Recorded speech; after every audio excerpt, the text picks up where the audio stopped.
Bonjour à toutes, bonjour à tous.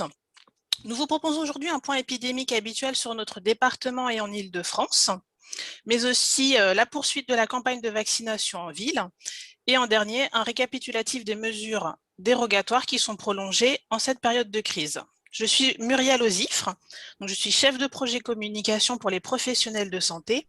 Vous m'avez connue en tant que conseiller informatique service. Donc, je continue à vous accompagner aujourd'hui dans ces points hebdomadaires ou bimensuels. Je suis aujourd'hui accompagnée avec Cécile Vermorel, manager des conseillers informatiques services, le docteur Colette Boeuf de la délégation départementale de l'ARS et Jean-Marc Robiquet, aussi mon manager donc, à la mission organisation territoriale des soins. Bonjour à vous. Donc nous allons voir dans un premier temps le point épidémique habituel avec Colette. Est-ce que Colette, tu peux nous parler de la situation épidémique dans les établissements et dans notre département, mais aussi en Île-de-France? Donc, plusieurs éléments. Je vais d'abord parler effectivement de ce qui se passe globalement en Île-de-France et en Seine-Saint-Denis. Donc, en termes d'incidence, vous voyez que l'incidence est élevée partout. Elle est aujourd'hui en Île-de-France à hauteur de 551 pour 100 000 habitants. Elle est plus précisément sur la Seine-Saint-Denis à 689.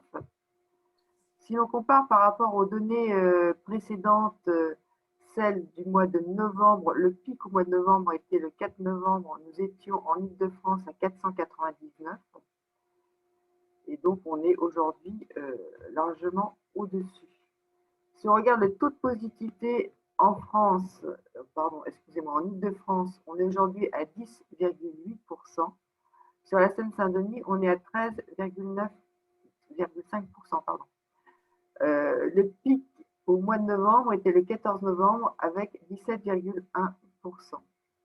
Donc on est dans une phase où effectivement, comme vous le voyez partout, l'évolution est explosive sur l'impact de l'épidémie.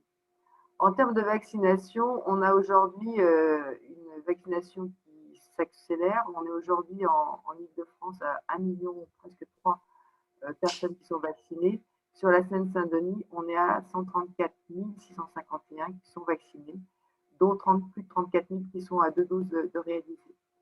En termes de tests, on réalise à peu près le même volumétrie de tests chaque semaine. On est à peu près 90 000 tests réalisés actuellement. Et en termes de variants, on a presque 80% de variants UK sur anglais, donc c'est en Ile-de-France.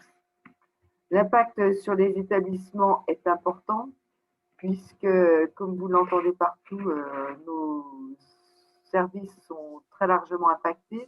En Île-de-France, on a aujourd'hui un nombre de lits pour des patients hospitalisés qui est à hauteur de 6 589 patients hospitalisés Covid en Île-de-France, 965 en Seine-Saint-Denis.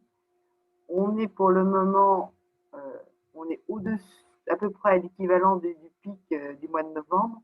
On est en deçà de ce qui avait eu lieu au mois d'avril l'an dernier, puisque en termes de nombre de lits occupés au mois d'avril, le maximum a été de 8 249 en Île-de-France. En termes d'hospitalisation en soins critiques, on est aujourd'hui en Île-de-France à 1348 lits qui sont occupés, 157 en Seine-Saint-Denis. On est en deçà pour le moment en Île-de-France du nombre de lits occupés au mois de novembre.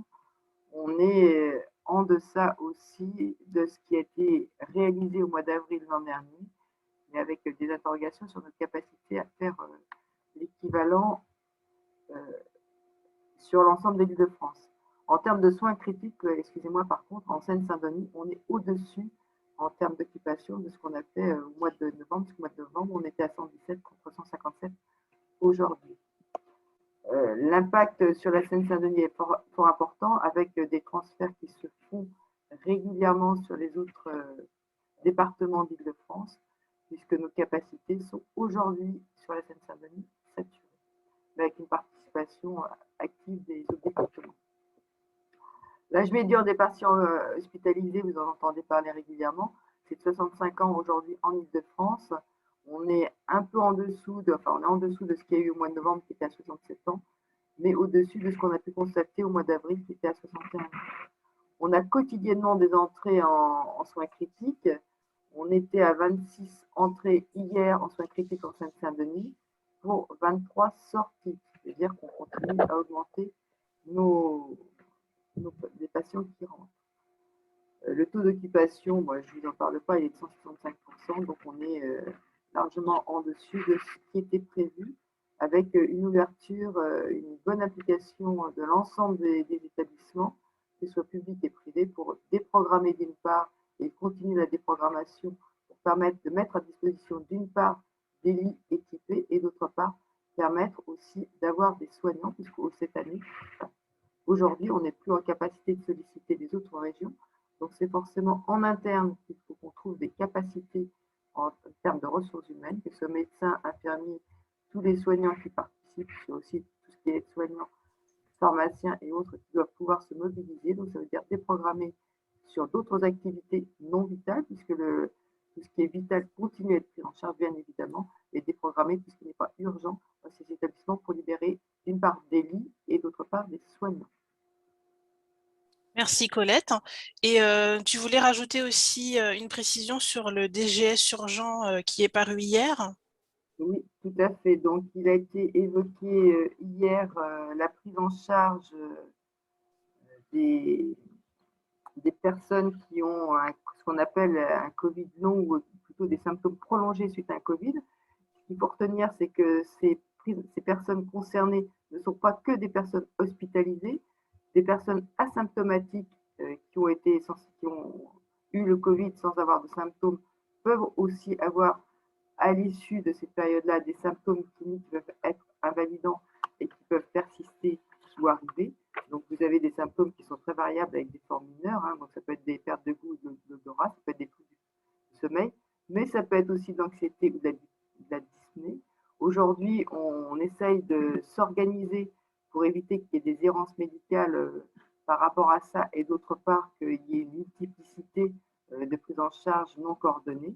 Donc, ce qu'il faut penser, c'est à suivre les recommandations de l'HAS qui est en train de travailler dessus, qui a déjà commencé à émettre des consignes par rapport aux prises en charge en SSR ou en SRPR. Ce qu'il faut retenir, c'est vraiment essayer de se coordonner pour la prise en charge de ces patients. Et D'accord. suivre donc les recommandations de l'HAS, puisque c'est l'HAS qui va nous aiguiller sur ces prises en charge. Merci Colette pour ce point. D'ailleurs, donc pour continuer, donc malheureusement, les cas positifs et les cas contacts ne cessent d'augmenter sur notre département et en Île-de-France. Donc, qu'en est-il aujourd'hui, Jean-Marc, sur ce point exactement et sur cette augmentation? Oui, pour leur part, les chiffres du contact tracing traduisent bien les évolutions qu'a décrites Colette. Le nombre de nouveaux cas positifs chaque jour est très élevé en Seine-Saint-Denis. Pour exemple, hier, le 23 mars, on décomptait 2100 nouveaux patients atteints de la Covid, Covid+, ainsi que 2200 cas contacts, ce qui fait de la Seine-Saint-Denis le département avec le plus grand nombre de cas positifs d'Île-de-France. Évidemment, les équipes du contact tracing de la Caisse primaire d'assurance maladie ont été renforcés et restent mobilisés avec plus de 210 agents désormais qui contribuent au contact tracing pour contacter au plus vite, au plus tôt les cas positifs et leurs cas contacts. Compte tenu de ces chiffres, on se heurte évidemment à une vague très importante et nous espérons que les mesures prises ce week-end permettront de ralentir cette propagation. D'accord, merci Jean-Marc. Pour lutter contre cette propagation du virus, justement, donc la campagne de vaccination, elle continue de s'accélérer, notamment avec les opérations de dépistage et de vaccination qui a eu lieu tout le week-end dernier et le week-end d'avant. Où en est-on de cette campagne justement en ville avec le vaccin AstraZeneca suite à sa suspension la semaine dernière, puis à sa reprise du coup depuis vendredi dernier, Colette? La campagne a repris effectivement sur la vaccination AstraZeneca avec des consignes de réorganisation. Donc l'AstraZeneca, comme vous le savez, aujourd'hui est recommandé pour les personnes âgées de 55 ans et plus. Pour les personnes de moins de 55 ans, ce sont les vaccins ARN messagers qui sont utilisables pour les personnes éligibles. Aujourd'hui, on est encore sur une limitation des personnes qui sont éligibles sur cette prise en charge. Pour les professionnels de santé qui ont moins de 55 ans, on vous invite à vous rapprocher des centres de vaccination pour être vaccinés par des vaccins Pfizer ou Moderna. Pour les personnes qui ont moins de 55 ans, qui ont déjà reçu une dose d'AstraZeneca, vous savez que l'HAS doit se positionner prochainement sur la modalité d'administration de la seconde dose. Je vous rappelle par ailleurs que de toute façon, la HAS recommande aujourd'hui 12 semaines entre les deux doses. Concernant l'efficacité de l'AstraZeneca, ce qu'il faut quand même retenir, c'est que le vaccin AstraZeneca est considéré comme étant efficace, c'est la HAS qui le confirme, avec une probabilité d'accident thromboembolique ou thrombocytopénie qui est extrêmement faible. C'est pour ça que ça n'avait pas été identifié sur les essais précédents. Les ministères de la Santé et Amélie vous permettent de retrouver l'ensemble des informations sur leur site. Vous avez donc en particulier les consignes que vous pouvez retrouver sur la façon de vous vacciner en fonction de votre critère d'âge. Quand vous êtes professionnel de santé, vous pouvez le retrouver sur ces deux sites qui vous permettent d'identifier plus précisément ce que je viens de vous dire et de vous le rappeler. Concernant la campagne de vaccination qui se réalise aujourd'hui, elle mobilise beaucoup de professionnels. Donc, vous, entre autres, probablement, et on sollicite des soutiens. Donc, les soutiens sont les professionnels retraités, les internes et les étudiants, pour lesquels un certain nombre d'entre eux, on a eu des difficultés pour réaliser leur rémunération depuis début janvier. Le ministère est en train de s'organiser pour permettre cette rémunération par l'intermédiaire des établissements de santé qui vont s'organiser pour les payer, donc sur la base d'un relevé d'activité que feront ces professionnels. L'arrêté va être prochainement sortir. Il va instaurer un régime dérogatoire pour permettre cette rémunération, donc je répète, pour les personnels de santé qui sont internes, étudiants ou retraités. D'accord, merci Colette. Donc effectivement, avec toutes ces évolutions, du coup, le téléservice aussi vaccin Covid a beaucoup évolué depuis février 2021.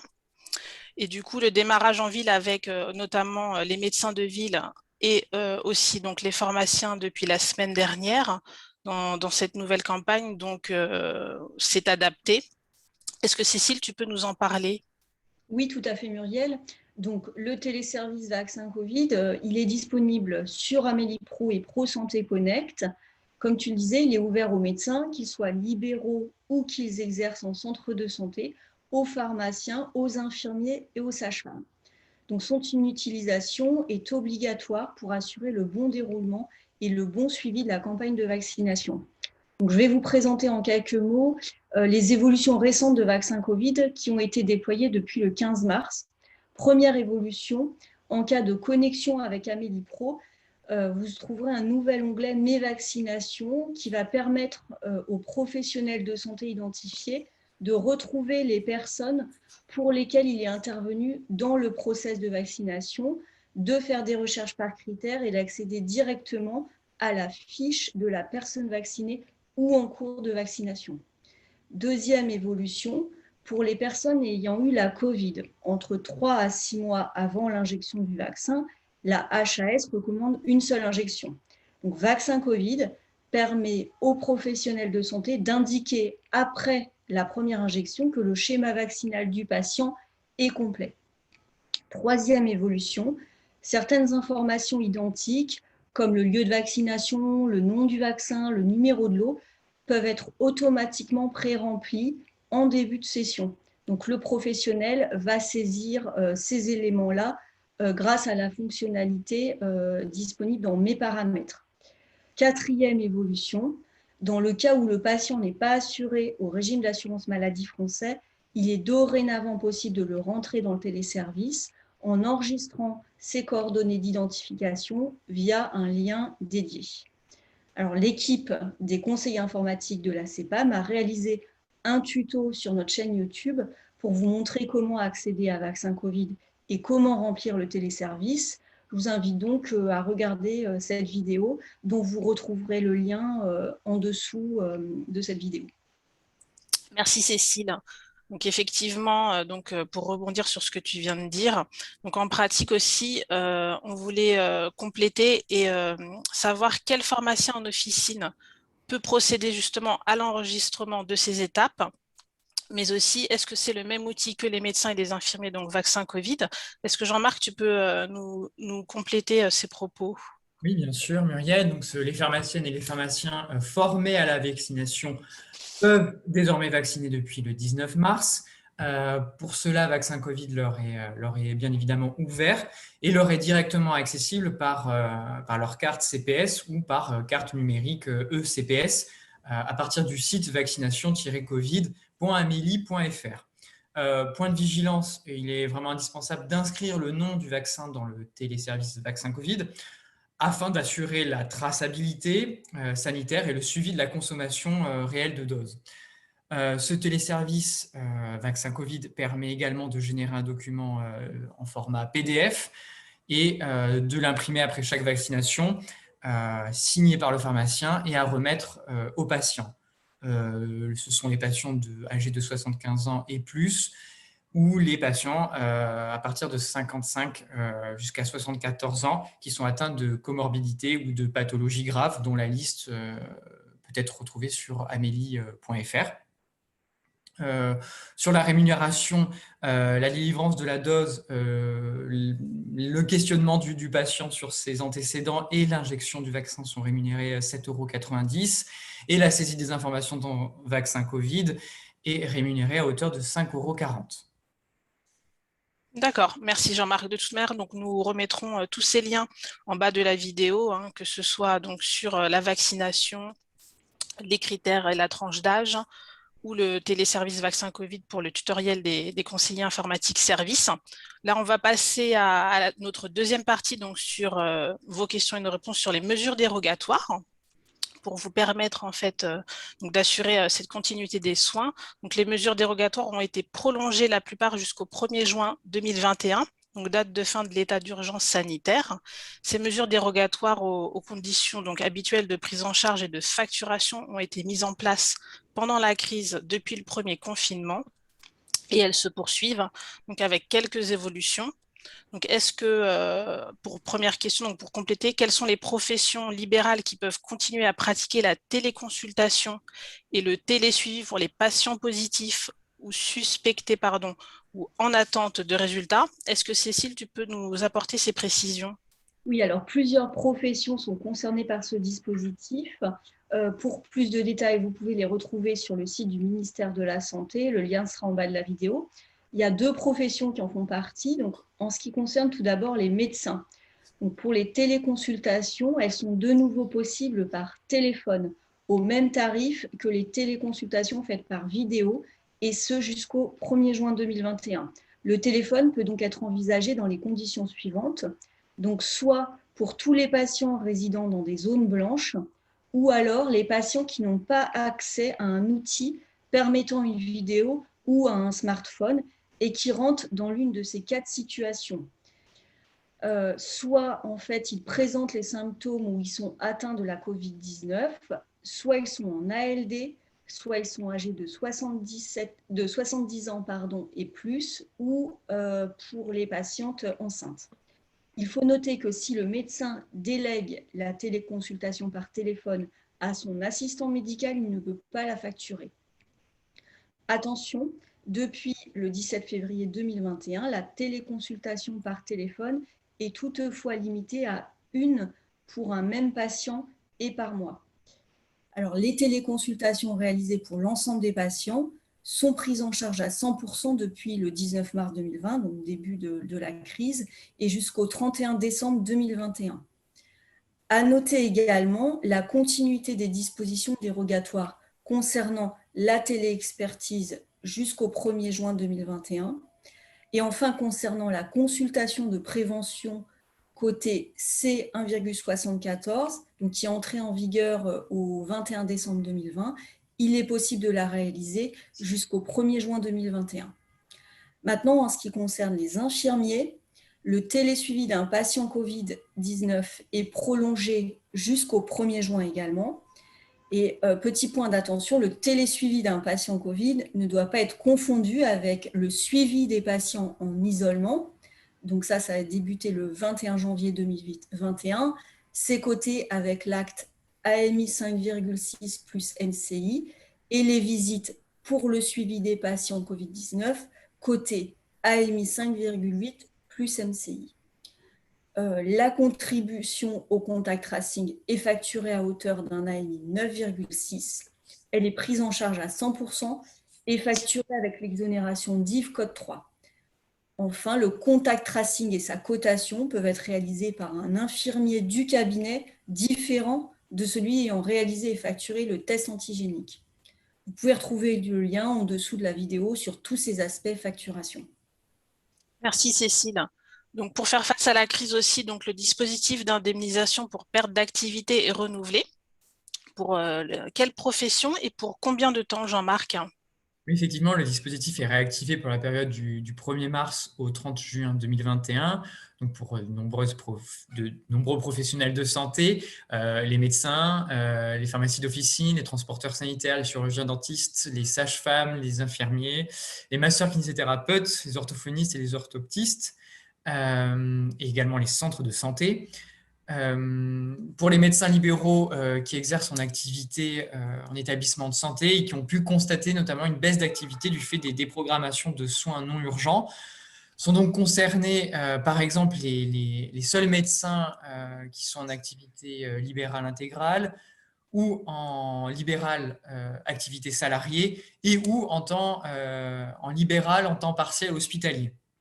Et ceux également qui ont un taux d'activité libérale mais qui exercent aussi en établissement de santé et pour une activité d'au moins 10%. Donc la saisie se fait par Amélie Pro pour ces professionnels de santé qui sont concernés. L'ouverture d'Amélie Pro est à compter du 1er avril 2021 et jusqu'à la fin du mois de septembre 2021. Donc après, pour tout renseignement complémentaire, n'hésitez pas à contacter vos délégués de l'assurance maladie, ainsi que les conseillers informatiques services de l'assurance maladie. Vous retrouverez les coordonnées en bas de cette vidéo. D'accord, merci Jean-Marc. Donc, c'était notre dernier point sur les mesures dérogatoires. On se retrouve dans 15 jours pour un prochain point d'actualité. Merci à Colette, Jean-Marc et Cécile pour votre participation d'aujourd'hui. Et en attendant, donc, prenez soin de vous et on se retrouve donc à bientôt pour une prochaine vidéo. Merci pour votre écoute et retrouvez tous nos liens utiles en bas de cette vidéo. À bientôt. Merci. Au revoir. Bonne journée.